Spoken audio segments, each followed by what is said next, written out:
Gue baru menyadari ketika kita mencintai seseorang, kita harus seperti anak kecil. Apa adanya. Gak usah banyak mikir, nyari alasan.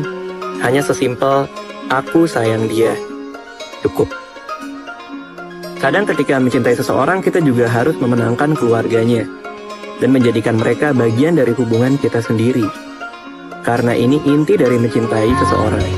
Seberapa yakin kita atas apa yang kita punya, dan seberapa mau kita untuk memperjuangkannya. Cinta yang kita punya juga harus sekuat Brontosaurus, yang mampu bertahan sampai salah satu pergi meninggalkan dunia terlebih dahulu.